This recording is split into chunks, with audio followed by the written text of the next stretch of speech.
Vamos ter a aula do capítulo 17 sobre a igreja, o corpo de Cristo. Essa matéria é bastante importante, porque na realidade é o que diz respeito a nós, como corpo de Cristo, como igreja, e nós precisamos verificar e estudar um pouco mais sobre o assunto. Obviamente que a gente não vai ter possibilidade de fazer toda a explanação sobre a igreja, mas é importante que vocês pesquisem e vão além desse material para estudar um pouquinho mais sobre a igreja e todas as particularidades que diz respeito ao corpo de Cristo.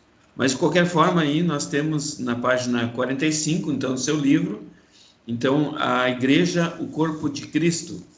E também você tem um resuminho lá no última página, na página, desculpe, não é na última página, mas página 67, que dá um resumo interessante, e ele, na realidade, ele dá um esboço muito interessante até para um estudo posterior que você possa fazer na sua igreja, na escola dominical, ou em algum lugar que você seja convidado. Então, ali você tem possibilidade ali de ter um esboço interessante, e se você observar, até mesmo ele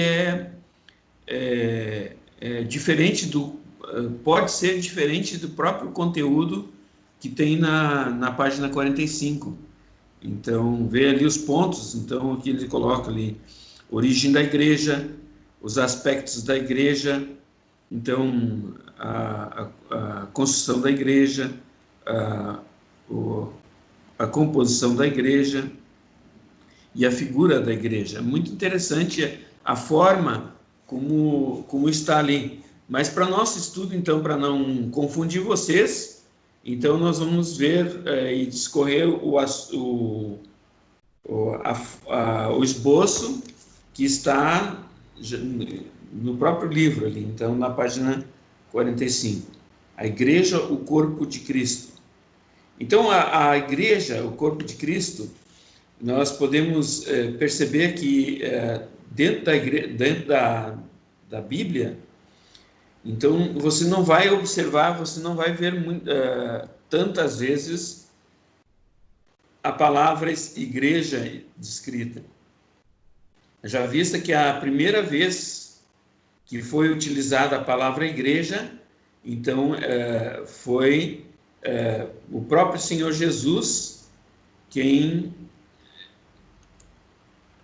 Deixa eu colocar aqui a transparência. Então, o próprio Senhor Jesus que usou essa expressão igreja. Então, não havia outra ocorrência no Velho Testamento, não se falou sobre a igreja, o corpo de Cristo. Então, porque até pelo fato de que a igreja ela é um evento que aconteceu após a morte e ressurreição de Cristo, né, por ocasião do Pentecostes. Então, a gente pode ler isso lá em Atos dos Apóstolos. Então, a gente pode observar essa questão da igreja a partir de Pentecostes, a partir do momento em que a igreja, então, foi fundada, então, por Cristo. E, no caso, os primórdios ali foi os apóstolos.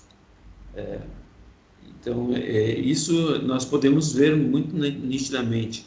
Agora, não quer dizer, os textos ali que você tem no seu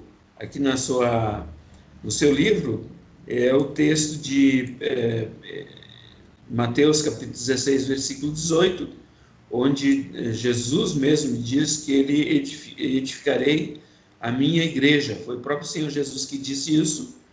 E a segunda ocorrência, então, Mateus capítulo 18, versículo 17, onde Jesus dá a orientação para a igreja, então, sobre a disciplina E ele diz ali, falando, se referindo à disciplina dentro da igreja, ele se refere, então, diz-o à igreja. Então, foi as primeiras duas ocorrências na Bíblia, então, que temos aí a palavra igreja. Então, agora no Velho Testamento, nós podemos ver aí, o Velho Testamento, algumas informações, alguns vocábulos que podem nos lembrar a igreja. Então, não se falou de igreja. No Velho Testamento, não se falou nenhuma vez sobre igreja. Mas nós podemos ver, pela história e pela leitura dos textos de Gênesis até o livro de Malaquias, que havia, então, uma ocorrência de algo que ia acontecer no futuro, que esse evento, onde Deus ia deixar de trabalhar com o povo de Israel, que se chamaria igreja. Não, volto a dizer que não tem o termo igreja no Velho Testamento. Então, em nenhum momento você vai ver. O mais próximo que nós podemos ver sobre igreja no Velho Testamento é a palavra congregação. Então, lá em Deuteronômio, capítulo 9, versículo 10, então tem a expressão congregação de Israel, e no Velho Testamento você vai ver muito isso, essa expressão congregação. Então, essa é o ajuntamento do povo de Deus, o ajuntamento do povo de Israel, então, que poderia então chegar mais próximo ao que seria a igreja. E outra palavra, lá em 1 Reis, capítulo 8, versículo 56, que é a palavra assembleia. Então, essas duas palavras é o que mais se aproxima no Velho Testamento do que seja a igreja,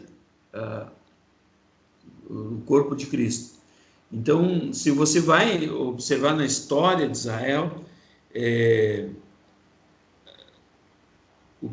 as pessoas, o povo de Israel, eles tinham a impressão que eles eram os únicos escolhidos de Deus. E isso foi algo que acabou ficando uma marca, inclusive uma marca dentro do povo de Israel, justamente isso. E aí você pode, se você compreende isso, você pode compreender por que é que eles até hoje, não consideram Jesus como o Messias. Porque eles acham que Deus, ele só está trabalhando com o povo de Israel. Então, os demais povos não tinham, aos olhos dos israelitas, não tinham nenhuma participação. Mas se você vai observar, na própria palavra de Deus, diz que, em Romanos, ele fala sobre que Deus tem um outro rebanho. Quando o apóstolo Paulo fala isso, ele está se referindo à igreja, que Deus tinha um outro rebanho, e esse rebanho era a igreja. Agora, se você observar o que o povo de Israel tinha de impressão e o que a realidade, o que Deus queria. Se você vai olhar lá para o tabernáculo, deixa eu colocar ali aquela linha do tempo, então você vai observar que quando Deus deu o tabernáculo para o povo de Israel, ele tinha a intenção de que aquela tenda, aquele templo, a habitação de Deus, tabernáculo significa habitação de Deus entre os homens. Então ele tinha a intenção ali de mostrar, então a intenção daquele tabernáculo é para mostrar Deus para as nações. Vocês lembram que lá no tabernáculo ele tinha um lugar que se chamava Pátio dos Gentios, ou Átrio dos Gentios, onde as pessoas de outras nações poderiam participar ali. Não podiam entrar no tabernáculo, mas tinha um lugar onde eles poderiam ficar para poder cultuar a Deus também. E também se fazer prosélito, ou se converter ao judaísmo, se converter às leis de Deus. Então havia essa possibilidade. Apesar de que o povo de Deus, ele não considerar isso, apesar de que Israel não considerava, eles achavam que Deus só trabalhava com eles, o resto do povo não. Então é uma impressão errada. Infelizmente, essa é uma noção que eu tenho percebido em muitas igrejas, que as pessoas colocam tudo igual ao que eles faziam. Então as pessoas, porque a igreja, porque tem que estar dentro da igreja, as pessoas têm que vir para a igreja. Outro dia eu fui fazer um evangelismo, na realidade a gente estava dando um treinamento lá de evangelismo para uma igreja, e quando eu saí formando uma dupla para fazer evangelismo, depois de toda a explicação do evangelho, de como fazer um apelo para a salvação, o rapaz que estava comigo disse, olha, depois de explanar tudo sobre Deus, então ele perguntou, você aceita ir lá na minha igreja? Como se o ir à igreja fosse alterar alguma coisa na vida da pessoa. Então, e assim também é o povo de Israel. Então, se não pertencesse ao povo de Israel, se não estivesse lá no povo de Israel, não teria lugar. Infelizmente, nós estamos vendo repetir a mesma história com a Igreja de Cristo.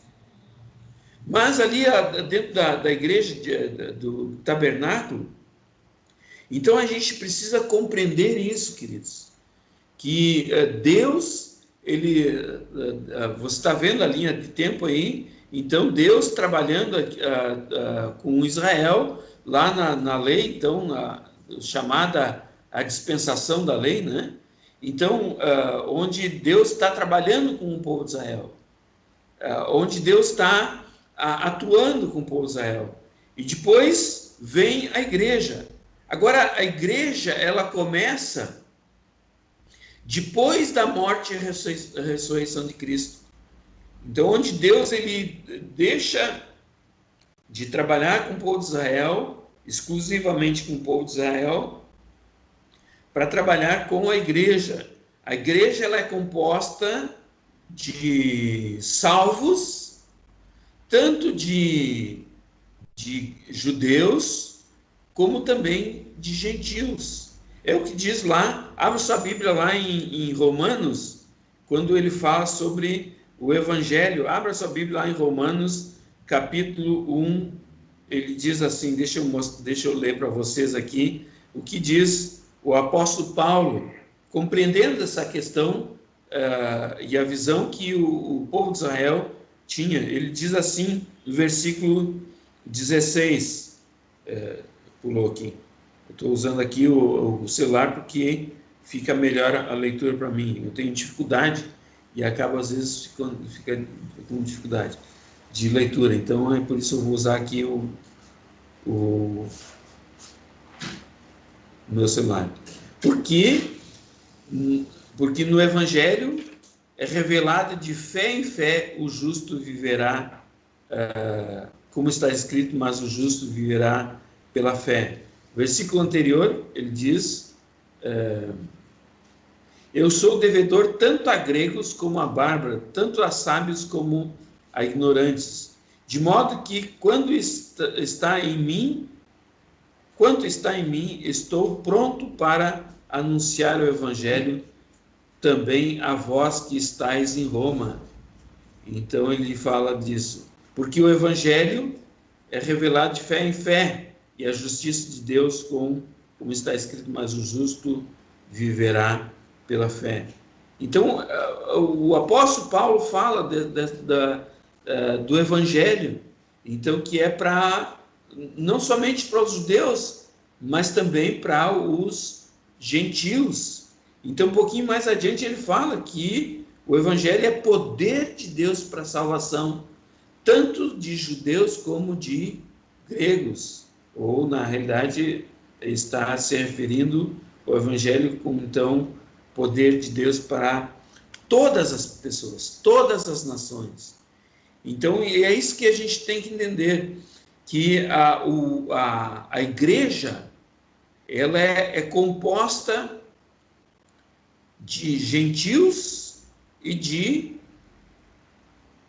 judeus.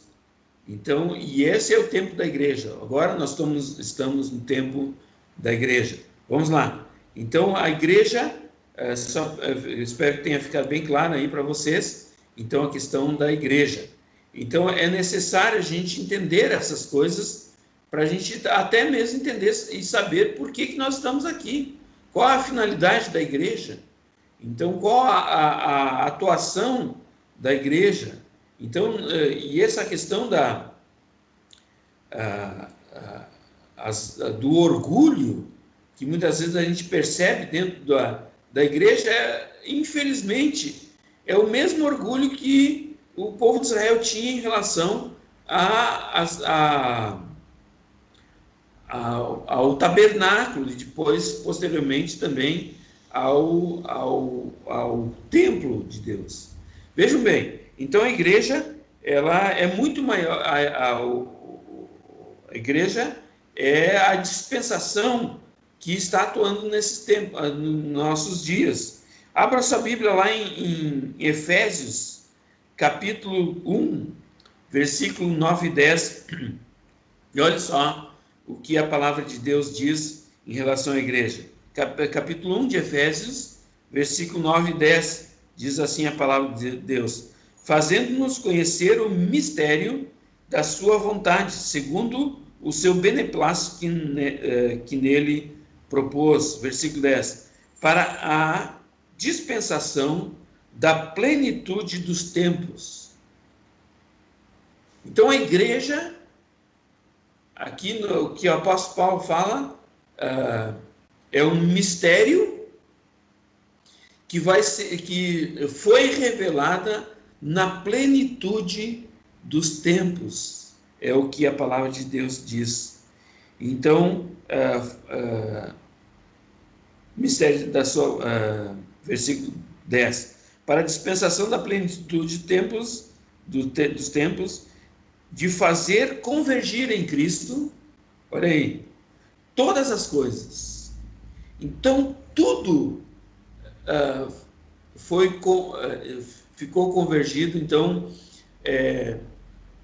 se voltou para a obra de Cristo, se voltou para aquilo que Cristo estava propôs vir ao mundo, salvar o mundo, não só os judeus, mas salvar o mundo do pecado.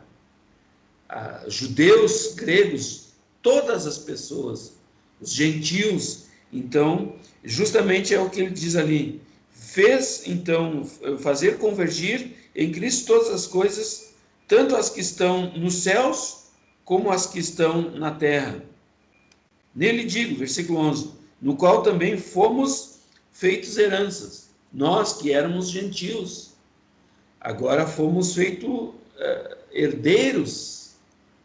Nós já vimos ali a questão na aula anterior, falando sobre a adoção, que fomos adotados, fomos feitos herdeiros, havendo sido predestinado conforme o propósito daquele que faz todas as coisas segundo o conselho da sua vontade. Então é justamente esse aspecto da igreja como um mistério oculto. Abra sua Bíblia lá em Efésios, capítulo, só folhear um pouquinho mais ou a ir um pouquinho mais, no capítulo 3, ele fala agora mais propriamente sobre o mistério da igreja. No versículo, eu coloquei ali os versículos 3, como pela revelação me foi manifestado um mistério, conforme acima em poucas palavras vos escrevi, pelo que quando ledes podeis perceber a minha compreensão do mistério de Cristo, o qual em outras gerações não foi manifestado. Olha aí. Então, em outras gerações, o mistério, a igreja, não foi revelado. Apesar que a gente viu ali a questão da igreja não ser algo desconhecido, mas oculto na história, o qual em todas as gerações não foi manifestada aos filhos dos homens, como se revelou agora no Espírito aos seus santos apóstolos e profetas, a saber que os gentios são co-herdeiros, olha aí, e membros do mesmo corpo e coparticipantes da promessa em Cristo Jesus por meio do Evangelho, do qual fui feito ministro segundo o dom da graça de Deus, que me foi dado conforme a operação do seu poder.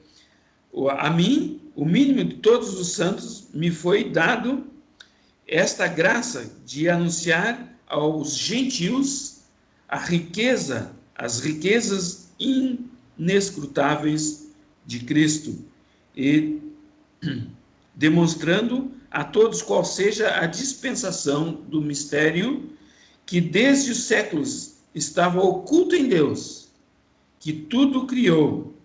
Então, a igreja não é um acidente, não foi planejado porque não deu certo com a nação de Israel, porque não foi pregado o evangelho do reino. Então, não foi um acidente. Estava dentro do plano de Deus, diz aqui nos tempos ocultos, desde os séculos que esteve ocultos em Deus que tudo criou, para que agora seja manifestada por meio da igreja aos principados e potestades nas regiões celestes, segundo o eterno propósito que fez Cristo Jesus, nosso Senhor.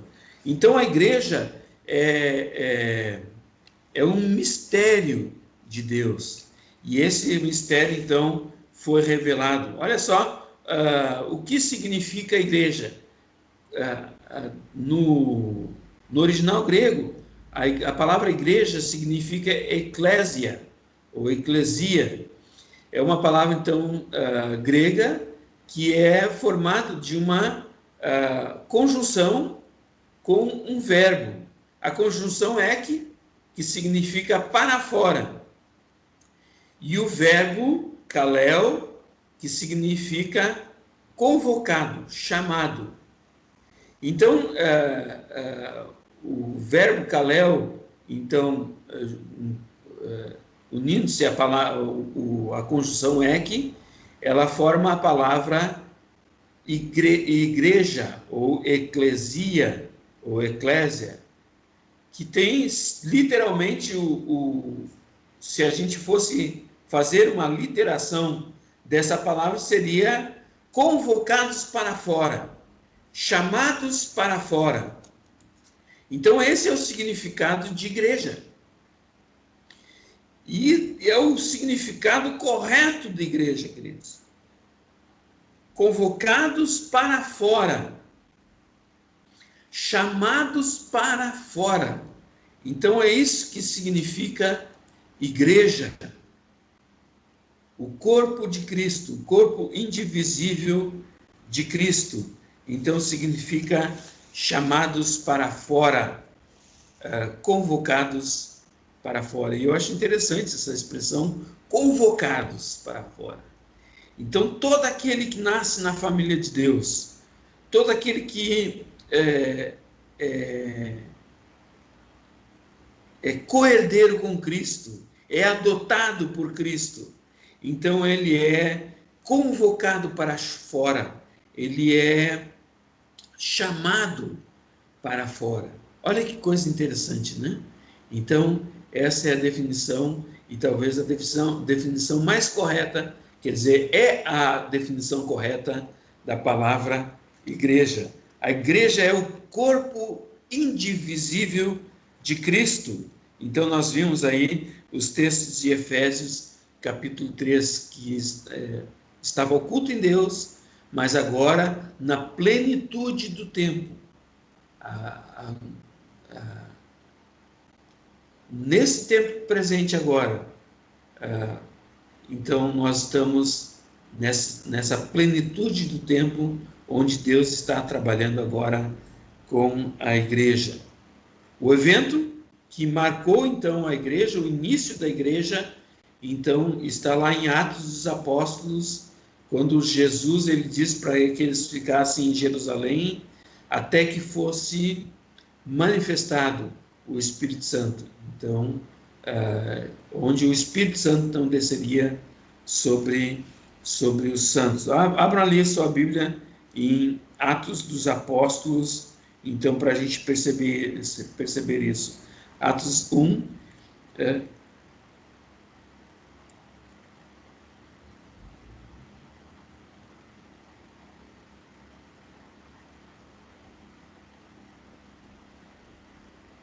onde Jesus ele coloca, então o apóstolo Paulo quando escreve, então, melhor dizendo, desculpe, não o apóstolo Paulo, mas Lucas escreve, né? Ele diz: fiz o primeiro tratado, ó Teófilo, acerca de tudo quanto Jesus começou a ensinar.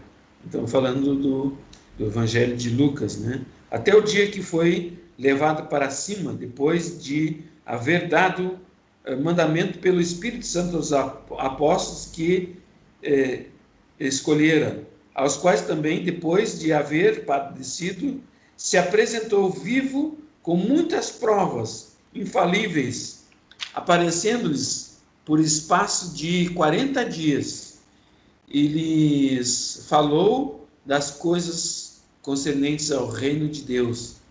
Estando com eles, ordenou-lhes que não se ausentassem de Jerusalém, mas que esperassem a promessa do Pai, a qual, disse ele, de mim ouvistes. Porque, na verdade, João batizou com água, mas vós sereis batizados no Espírito Santo, dentre poucos dias.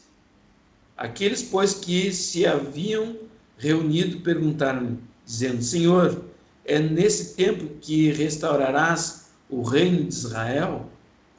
Respondeu-lhe: a vós não vos compete saber os tempos, os quais e as épocas que o Pai reservou à sua própria autoridade.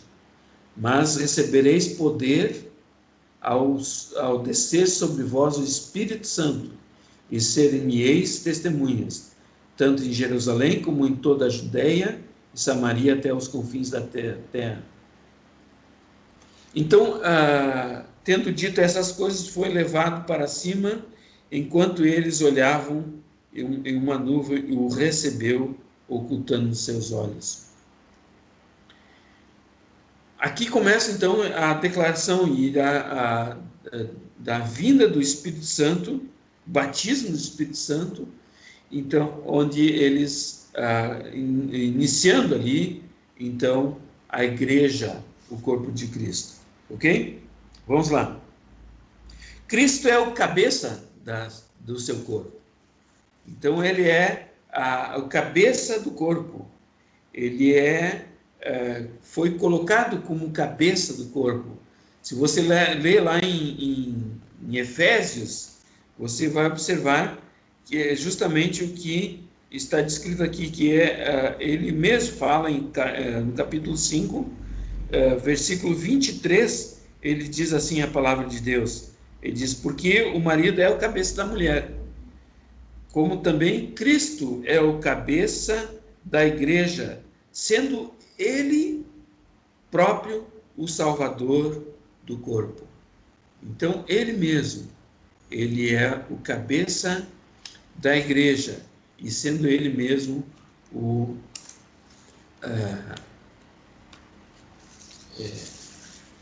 cabeça do corpo, e sendo ele mesmo o Salvador da igreja.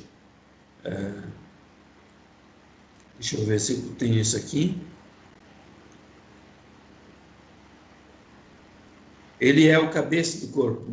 Em Colossenses, capítulo 1, versículo 18 e o versículo 24, ele também vai fazer alusão do corpo de Cristo e a cabeça de Cristo. Então, que Jesus é o corpo, a igreja é o corpo, e Jesus é a cabeça desse corpo. Abre lá, então, versículo 23, diz assim, versículo 24: agora me regozijo no meio dos meus sofrimentos por vós, e cumpro na minha carne o que resta das aflições de Cristo, por amor do seu corpo, que é a igreja. Versículo 18, ele diz assim, também ele é a cabeça do corpo da igreja, é o princípio, é o primogênito dentre os mortos, para que em tudo tenha a primazia, preeminência, ou na sua versão primazia. Então ele é o corpo, ele é a cabeça da igreja, ele é a cabeça, e a igreja é o corpo de Cristo. Então, revelando dessa forma a igreja. Vamos lá. A igreja é o corpo de Cristo. Então, a igreja é constituída de todos os crentes, de todas as pessoas que foram já regeneradas, que receberam a Cristo como Salvador. Então, a igreja ela é composta dos salvos, tanto de judeus como de gentios, tanto de gregos como de judeus, como diz lá em Romanos, que nós lemos, né? Que o evangelho é poder de Deus para a salvação, tanto de gregos como de judeus. Então, Cristo é a cabeça da igreja, sendo ele mesmo o Salvador do seu corpo. Então, espero que esteja bem claro para os irmãos essa questão do corpo e de Jesus sendo o cabeça do seu corpo. A igreja é chamada de edifício, de templo. E então, Efésios, em várias ocasiões, em 1 Coríntios, próprio livro de Efésios, ele faz essa analogia da igreja como uma edificação. Então, ele faz essa analogia de o corpo de Cristo estar sendo edificado. Olha que interessante, né? Então, ele faz essa analogia. Se você olha lá na Bíblia, na palavra de Deus, você vai lá em Efésios, capítulo 2, ele tem essa analogia feita, então, no versículo 21. Versículo 21 diz assim, a palavra do Senhor, no qual todo o edifício, bem ajustado, cresce para templo santo do Senhor. Então, no qual todo edifício bem ajustado cresce. Ele diz, no versículo 12, ele fala assim, olha só, no versículo 12 ele diz,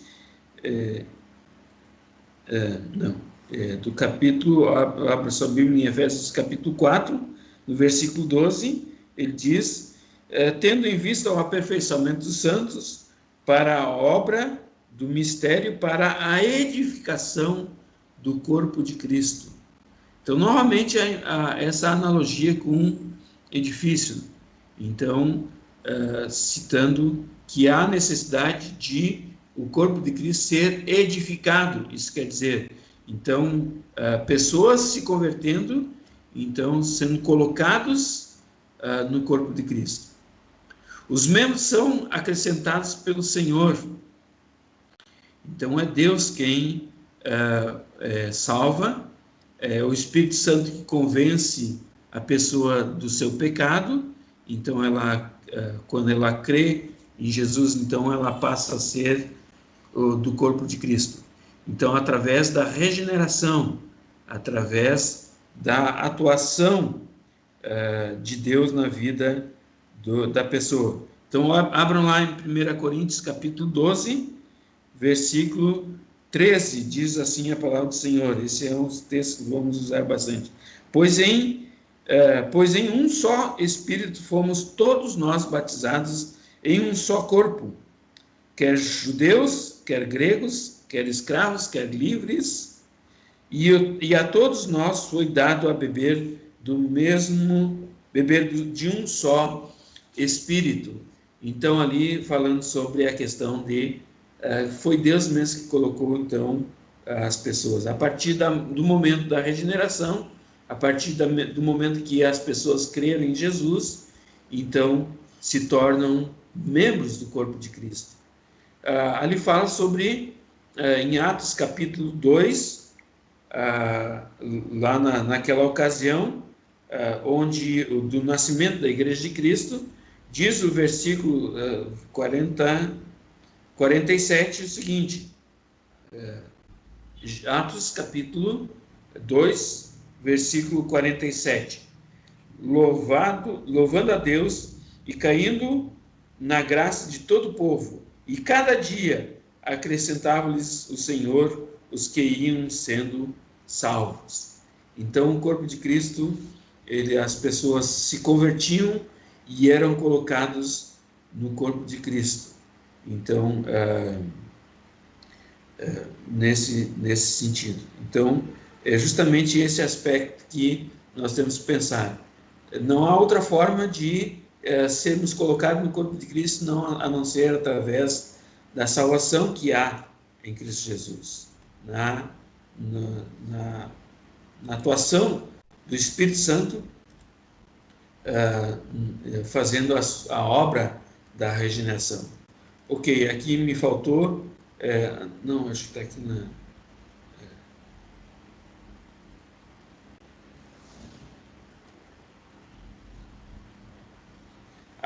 Então, a igreja também ela é chamada de Igreja de Deus ou Igreja de Cristo. E ali nas suas notas, que é muito interessante, ali ele fala para nós... Não, deixa eu ver aqui.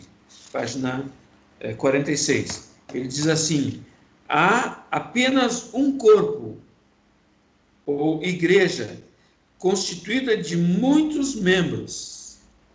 Então, a igreja, o corpo de Cristo, é uma só, ok? Apesar de haver aí a questão de denominações, da diversidade de denominações, a igreja, ela é uma só. Não existe muitas igrejas.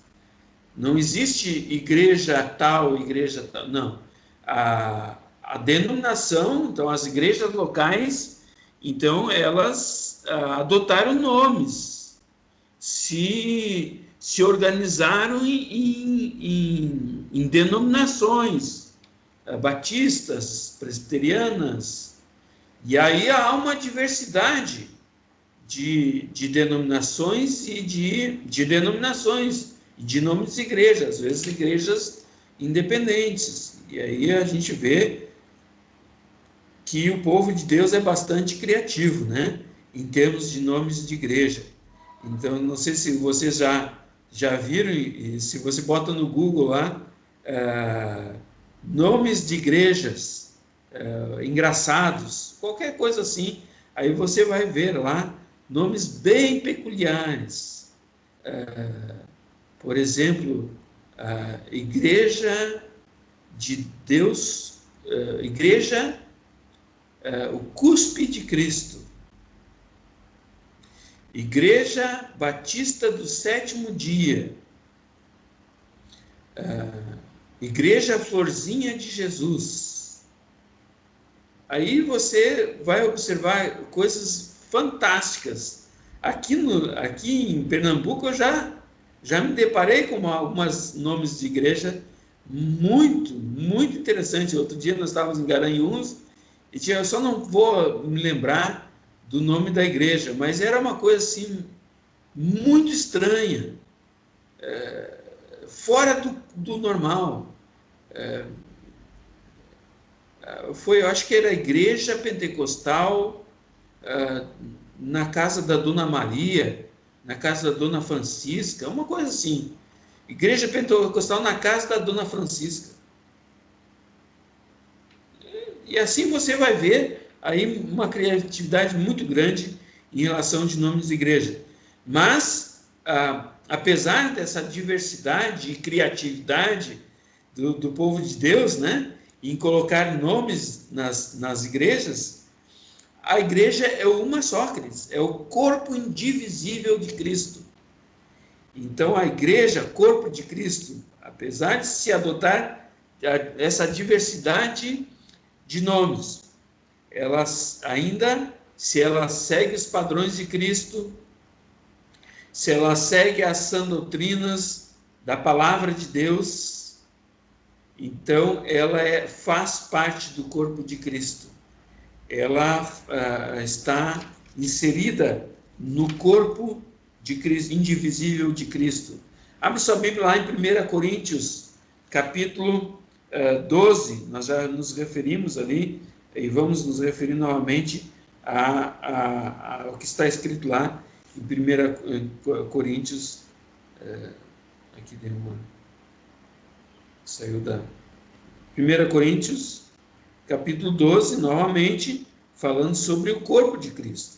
Então, nesse texto de 1 Coríntios, de Romanos, então vai ser está muito claro a função da igreja, né?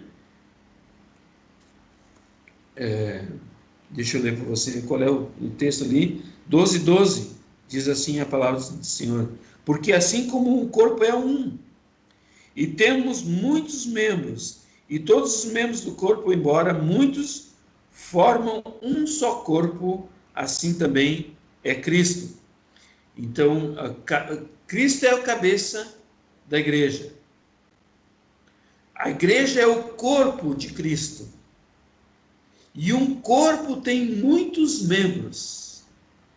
Então, o nosso corpo, o corpo humano, ele tem cabeça, tronco e membros, pernas, mãos, braços, orelhas, nariz, boca, olhos. Então são muitos membros, mas todos esses membros que eu tenho fazem parte do meu corpo. E a falta de um membro, por amputação, qualquer que seja a razão de uma amputação, quer seja ela por doença ou por acidente, ela é algo que é muito traumático. Eu tenho um amigo meu o Jurandir, ele é missionário, ele foi missionário há alguns anos na China. Ele tem um dos braços amputado, é o braço esquerdo dele. Ele, quando era criança, quando ele era adolescente, ele trabalhava numa padaria, e ele então, na maceira, ele então perdeu o seu braço. E ficou só com essa parte o antebraço, então do ombro até o cotovelo. E ele relata que ainda hoje ele tem coceira no braço que ele não tem. Então chama de atos involuntários ou psicológicos. Então a pessoa imagina que está coçando o cérebro, manda para o corpo a impressão que ele está com coceira num braço que já foi amputado há muitos anos. Então, só para você observar que cada parte do corpo ela tem a sua função. Eu tive um acidente há uns anos atrás, e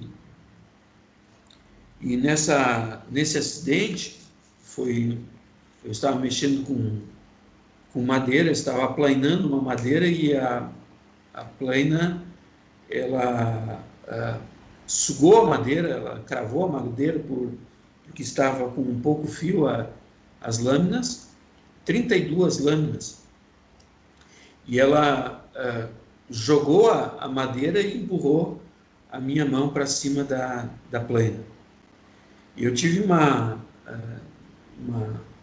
problema na minha mão, não sei se vocês conseguem ver, mas eu tive a ponto de perder essa mão. Tive 42 pontos nessa mão. E a reconstituição da minha mão foi algo realmente tremendo.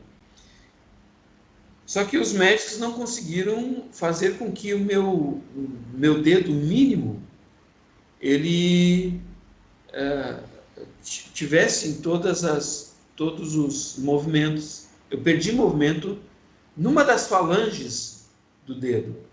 Então, essa última falange, então não tem o movimento, porque quando esmagou e cortou, eu perdi a parte do tendão, e na hora de emendar eles não conseguiram emendar o tendão de tal forma que eu pudesse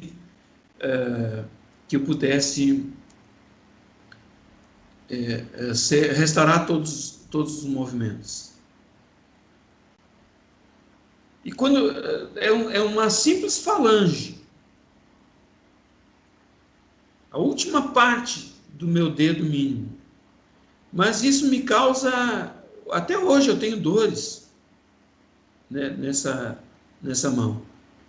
Quando está para chuva, me dá dores na mão.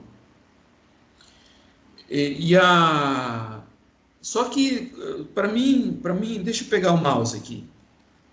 Deixa eu pegar aqui. Aqui está o mouse. Eu quero pegá-lo, mas o processo de segurar um objeto está prejudicado. Prejudicou todo o corpo. Uma falange, queridos. Ele diz ali, porque assim como um corpo é um, o corpo é um. E temos muitos membros, e todos os membros do corpo, embora muitos, formam um só corpo, assim também em Cristo Jesus. Pois em um só Espírito fomos todos nós batizados em um só corpo. Quer judeus, quer gregos, quer escravos, quer livres, e a todos nós foi dado a beber do mesmo Espírito, porque também o corpo não é um membro, mas muitos. Se o pé disser, porque não sou mão, não sou do corpo, nem por isso deixará de ser do corpo. E se a orelha disser, porque não sou do olho, não sou do corpo, nem por isso deixará de ser do corpo. Cada um, lá em Efésios fala do corpo bem ajustado, cada um fazendo a sua função dentro do corpo de Cristo. Cada um, é o que diz ali já na nota, no ponto B. Então, Deus tem designado a cada membro do seu corpo lugar no corpo, o seu próprio lugar no corpo, e a cada um tem concedido os dons espirituais e a graça necessária para a função designada. Então, cada corpo tem um lugar e tem uma função no corpo. Assim como você e eu temos uma função. determinada, designada. E ele fala ali que cada um, se o corpo todo fosse olho, onde estaria o ouvido? Se todos fossem ouvido, onde estaria o olfato? Mas agora Deus colocou os membros no corpo, cada um deles como quis. E se todos fossem um só membro, onde estaria o corpo? Não existe corpo com um único membro, queridos. Abra sua Bíblia lá em Romanos, capítulo 12, que fala também sobre o corpo de Cristo, capítulo 12. Ele fala sobre o corpo. Pois assim como, versículo 4, pois assim como em um corpo temos muitos membros, e nem todos os membros têm a mesma função, assim nós, embora muitos, somos só um corpo em Cristo, e individualmente uns dos outros, de modo que, tendo diferentes dons segundo a graça que nos foi dada, se é profecia, seja ela segundo a medida da fé. Então, nós somos um corpo.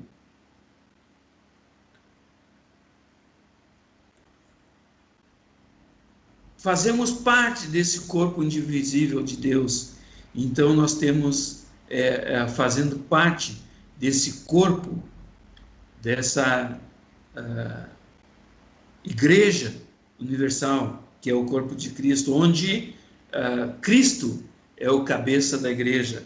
Agora, ele concede para cada membro, para cada parte do seu corpo, ele concede dons espirituais, para que a partir desses dons espirituais, você possa exercer a sua função. Então, é justamente o que o texto aqui fala, e o próprio texto anterior de Coríntios, capítulo 12, fala que são muitos membros, mas Deus, ele concede dons, ali diz, porque assim como um só corpo temos muitos membros, e nem todos os membros têm a mesma função, assim nós, embora muitos, somos um só corpo em Cristo, e individualmente uns dos outros, de modo que temos diferentes dons, segundo a graça que nos foi dada, se é profecia, seja segundo a medida da fé, se é ministério, seja em ministrar, se é ensino, esmere-se no fazê-lo, o que exorta, use o seu dom em exortar, o que reparte, faça com liberalidade, o que preside com zelo, o que usa de misericórdia com alegria. Então, exercendo cada um o seu dom dentro do corpo de Cristo. Cada um, cada membro, ela tem o seu lugar. Então, nós precisamos entender isso, que você tem um lugar dentro do corpo de Cristo. E o seu lugar dentro do corpo de Cristo não é sentado numa cadeira, não. É exercendo o seu dom espiritual ou seus dons espirituais. Então, Deus concede dons espirituais. Às vezes você pode ter um, às vezes você pode ter mais do que um dom espiritual. Então, você tem que observar qual é o seu dom para que você possa exercer a sua função dentro do corpo. Cada um, porém, é dado manifestação do Espírito para o proveito comum. Olha aí. Por que é que o Espírito Santo concede dons espirituais? Para o proveito comum. Porque o Espírito Santo é dado a palavra da sabedoria, outros pelo mesmo Espírito a palavra de ciência, a outros pelo mesmo Espírito fé, outros pelo mesmo Espírito os dons de cura. Isso é 1 Coríntios capítulo 12, versículo 8, estava lendo. Agora 9. A outros pelo mesmo Espírito a fé, outros pelo mesmo Espírito os dons de curar, a outros a operação de milagres, a outros profecia, a outros dons de discernir espíritos, a outros variedades de línguas, a outros em interpretação de línguas, mas um só mesmo Espírito opera todas essas coisas, distribuindo particularmente a cada um como quer, de acordo com a necessidade do corpo de Cristo. Então, se alguém assistiu à escola dominical de domingo da Assembleia de Deus, estão usando uma revista da CPAD, ele falava, o pastor que estava lá, não me recordo o nome do pastor, mas ele estava falando justamente sobre essa questão das razões pelas quais o Espírito Santo ele concedeu. Um dos pontos das razões por quais o Espírito Santo concedeu os dons dentro da igreja. Ele diz ali que ele, para um proveito comum, no versículo 7. O Espírito Santo concede para um proveito comum. Ora, há diversidade de dons, mas o Espírito é o mesmo. Versículo 7 diz: a cada um, porém, é dado a manifestação do Espírito para proveito comum. Abra sua Bíblia lá em Efésios, capítulo 2, capítulo 4, versículo 11 e 12. Ele fala de outras razões porque o Espírito Santo, porque Deus concede dons espirituais à igreja. Ele diz ali, no capítulo 4, versículo 11, diz: e ele deu uns para apóstolos, e outros para profetas, e outros para evangelistas, e outros para pastores e mestres, tendo em vista, olha aí, o aperfeiçoamento dos santos. Isso quer dizer que a partir de que eu esteja exercendo o meu dom espiritual, a função designada dentro do corpo de Cristo, eu tenho os meus irmãos dentro do corpo de Cristo, dentro da igreja local, aonde eu vou exercer os dons espirituais. Então, ali, ele diz que eu vou aperfeiçoar os meus irmãos a partir do meu dom, quer seja dom de serviço, se eu tenho dom de ensinar, e é o que eu creio que os irmãos todos tenham. Se você não tem dom de ensino, busque de Deus isso. Então, a partir do dom de ensino, do meu dom, eu vou aperfeiçoar meus irmãos, através dos meus estudos, através da escola dominical. Se referindo ao nosso trabalho, que é com crianças, eu vou estar aperfeiçoando as crianças, vou estar evangelizando elas. Se eu dou para adolescentes a escola dominical, eu vou estar aperfeiçoando meus adolescentes com o ensino da palavra de Deus. E ele diz a segunda razão, no versículo 12: para a obra do ministério. Ou, em uma outra versão, para o desempenho do seu serviço. Isso quer dizer que o Espírito Santo me capacita para desempenhar o meu serviço, para desempenhar, como diz no seu livro, a função designada. É o que diz lá em Romanos: se é ministério, dediquemos ao ministério. Se é profecia, segundo a medida da fé, segundo o que foi proposto pela fé. Se é ensino, esmere-se no fazê-lo. Se é ministério, dedique ao ministério. Se tem o dom de curar, segundo a proporção da fé, também diz ali. Se é de exortação, com alegria. Se é, como é que é? Dom de misericórdia, com alegria. Então ele vai discorrendo ali os dons espirituais. Romanos capítulo 12, né? Então ele fala se ministério, seja ministrar, se ensinar, haja dedicação. O que exorta, então, com dom de exortar. O que reparte, então, faça com liberalidade. Então, cada um exercendo a sua função designada. E para isso você tem que ter a operação do Espírito Santo, o dom do Espírito Santo.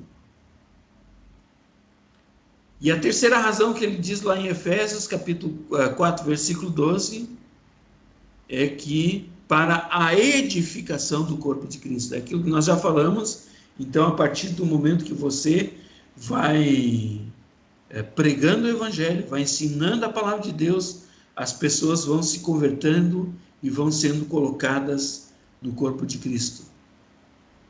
Agora, os outros dons, os dons de serviço, são tão importantes quanto o dom de ensino, são tão importantes como o dom de língua, de profecia ou de ministério. Então,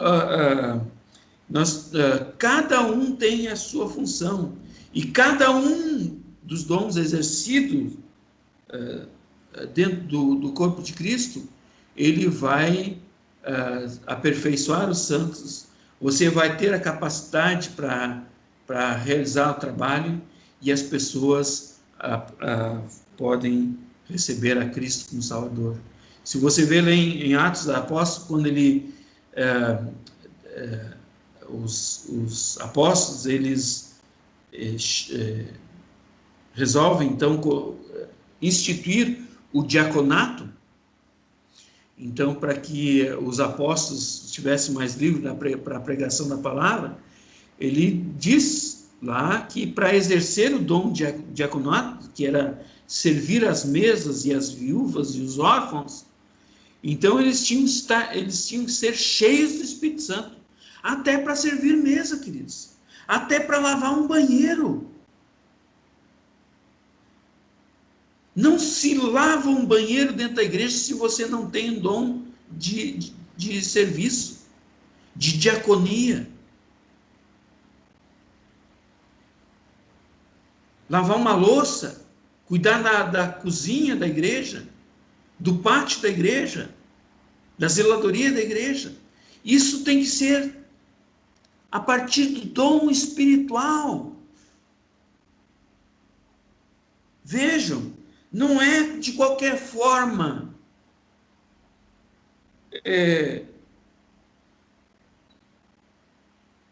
Nós temos que realizar as funções pelas quais nós estamos inseridos no corpo de Cristo. Isso é muito sério, queridos. Qual é o seu dom? Ou quais são os seus dons? Volto a dizer que não existe dom, e não existe aperfeiçoamento, não existe edificação do corpo de Cristo, não existe capacidade vindo do Espírito Santo se você senta na cadeira e fica lustrando cadeira dentro da igreja. Exercer seu dom para a função que você foi designado. Abra sua Bíblia lá em 1 Coríntios capítulo 12, novamente, e olhe só o que a palavra de Deus fala nos versículos seguintes. Lá no finalzinho, ele diz assim, olha, ora, vós sois, versículo 27, ora, vós sois do corpo de Cristo, e individualmente seus membros. E a uns pôs Deus na igreja, primeiramente apóstolos, olha lá, ele coloca em ordem numérica de importância, como se fosse uma classificação qualificatória do dom. Ele diz, primeiro, apóstolos, segundo lugar, profetas, e em terceiro,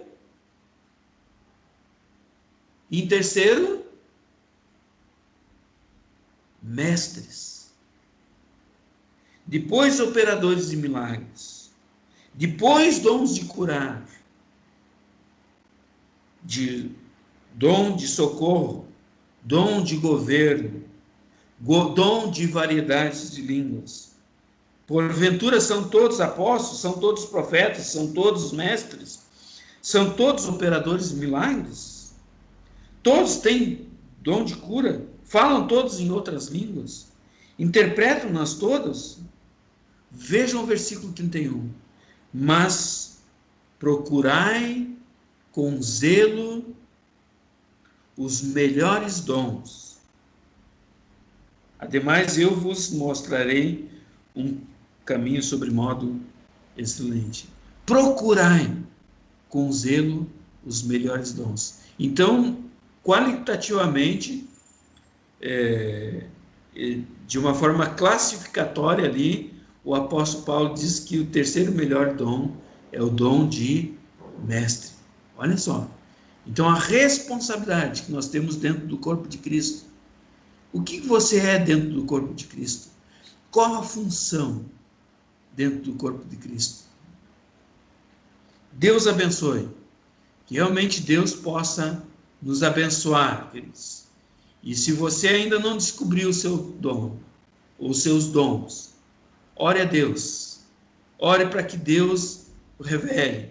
Ore para que Deus mostre qual é a sua função dentro do corpo de Cristo. Ok? Então, isso é importante nós observarmos e percebermos, para que a gente seja útil dentro do corpo de Cristo, para que a gente seja eficaz, atuante dentro do corpo de Cristo. Então, isso é fundamental para a vida do corpo, para a edificação do corpo de Cristo. Então, exercer o seu dom. Qual o seu dom? Como você pode descobrir o seu dom? Então, tem algumas formas. Então, a primeira delas, você tem que observar o que você tem habilidade com mais facilidade. O que as pessoas dizem sobre você? O que os teus irmãos, os teus líderes dizem sobre você? O que o Espírito Santo diz para você? O que é que ele está dizendo? Que você deve atuar como? Em quais lugares dentro do corpo de Cristo? Então, isso é importante você observar. E que você possa, se você ainda não sabe o seu dom, ou dons, que você possa colocar isso diante de Deus. Procurai com zelo os melhores dons. Que Deus abençoe vocês. A partir de agora, você vai fazer ali as perguntas do capítulo 17, então, e me entregar as duas perguntas, ok? Deus abençoe, até o próximo encontro.